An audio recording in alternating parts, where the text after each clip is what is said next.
Hello everyone, welcome to this video. Today, I would like to share my experience in building the 1/48 scale B-25 model kit from HK Models brand.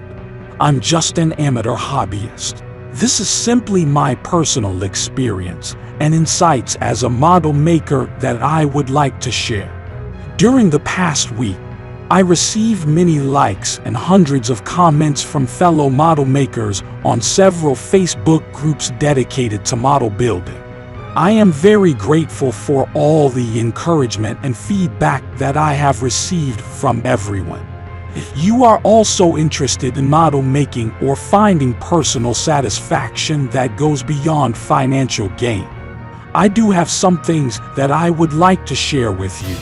The content of this video is not a step-by-step tutorial on how to build the model. I just shared what I believe are the key points or questions and answers that people may have in their minds.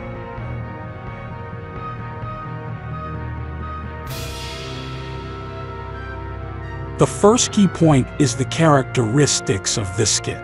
The price of this kit is 2 to 3 times higher than other brands. There must be a reason why it is marketed at such a high price point in the market. One important point about this kit is its exquisite texture and the clear, shallow panel lines on the surface. When holding the kit, you can immediately notice the fine details, which reminded me of the possibility to explore and showcase the historical significance of the aircraft through the use of detailed photos and accurate representation of panel lines. This, to me, is a key factor in pursuing this hobby further. The details are not only visible on the main wings but also on the tail wings. His clear parts also offer several options. I want to skip that part of the production because I am actually not skilled enough in this area. The only thing worth mentioning is the connection between the transparent pieces and the fuselage. I used water-based white glue to fully cover the inside of these transparent pieces and also fully sealed the connection points. I have 2 objectives. The first one is to attach the transparent piece to the fuselage. My second purpose is to protect the interior of the head compartment from any dust. 2 weeks later, what I saw was that the covered area had become completely transparent after drying. Next, I am going to describe the external fabrication process. This is the second bomber I made from HK Models.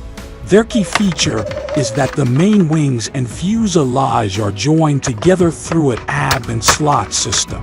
Almost no glue is needed for a seamless fit as they are joined together using a tab and slot system. The action of this join is reversible.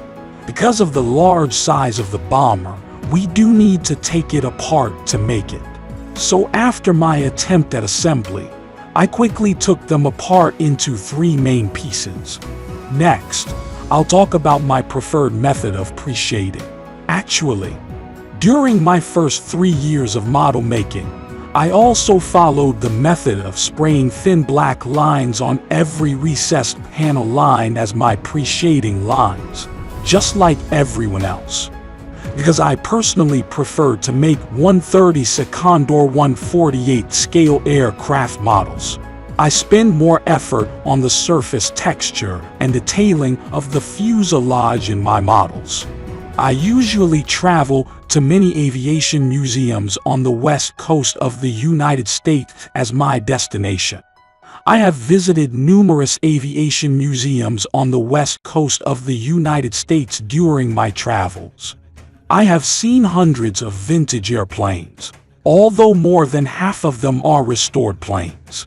However, they all have one thing in common, which is that they do not have the pronounced panel lines that are often seen in models.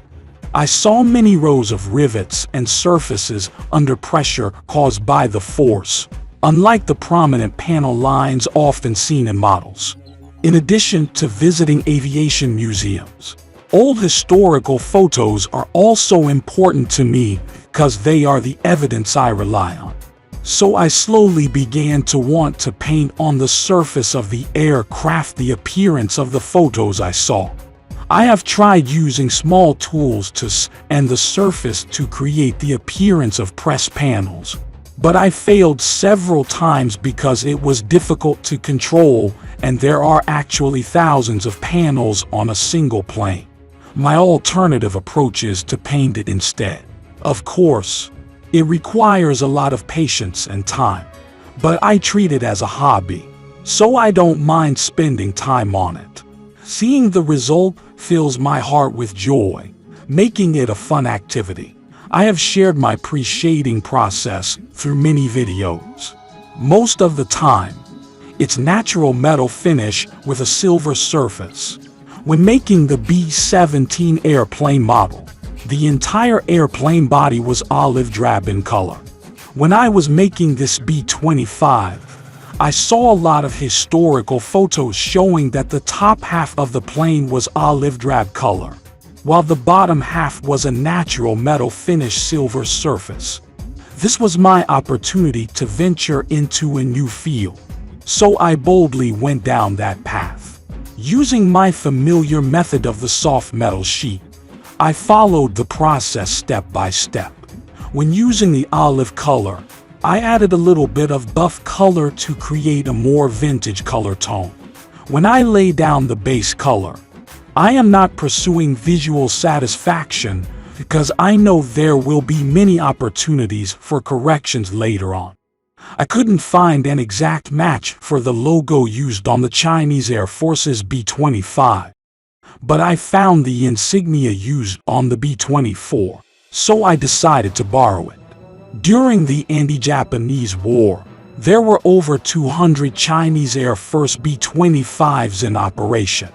In that era without air superiority, I admire these aerial heroes and pay my tribute to them.